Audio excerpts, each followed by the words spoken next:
Once upon a time, and a very fine time it was, there was a little house in the forest, and in this house lived a cat and a rat and a little red hen.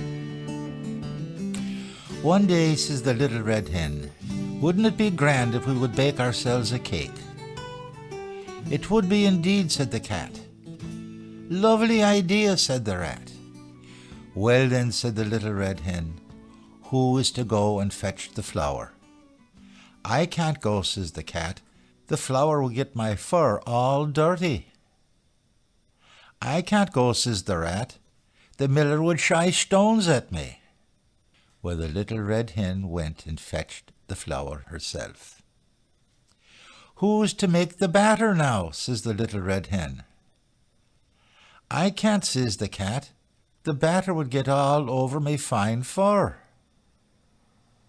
I can't do that, says the rat.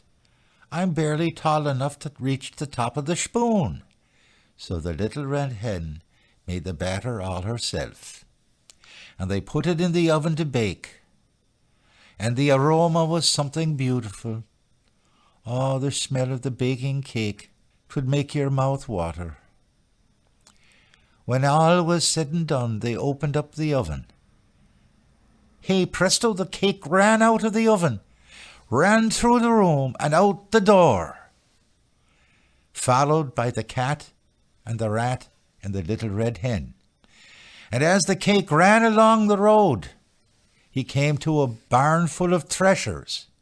Where are you off to, said the threshers. I'm running away, said the cake. I'm running away from a cat and a rat and a little red hen. And you too, if you can catch me. And off he went down the road, chased by the barn full of threshers, and the cat and the rat and the little red hen. And as the cake ran along going great guns, didn't he come to a ditch full of diggers? Where are you off to, said the diggers. I'm running away, said the cake.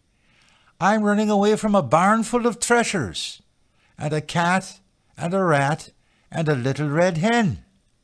And you too, if you can catch me. And off he went down the road like the clappers.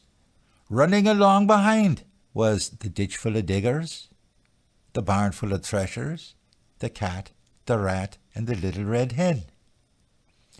Soon enough, the cake came to a well full of washers.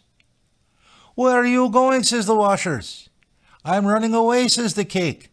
I'm running away from a ditch full of diggers, and a barn full of threshers, and a cat and a rat and a little red hen. And you too, if you can catch me.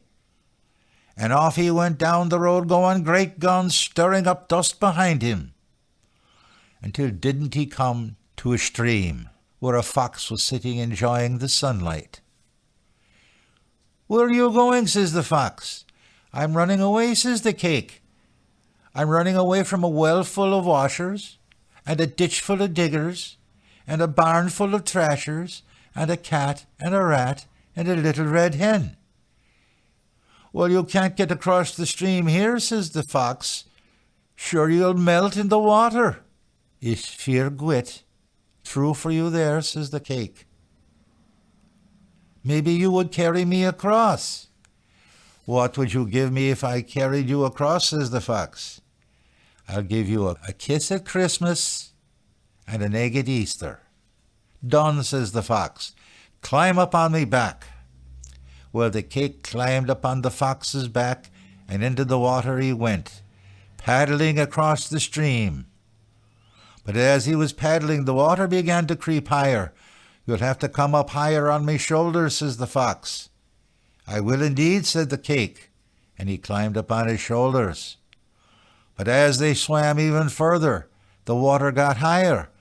You'll have to climb up onto me head, says the fox. I will indeed, says the cake, and so he did. The water got higher still, and the cake climbed out on the fox's nose. The fox gave a flip of his head. The cake went up in the air and came down, and the fox gobbled him up. And that was the end of the cake that was being chased by a well full of washers, a ditch full of diggers, barn full of thrashers, and a cat and a rat and a little red hen.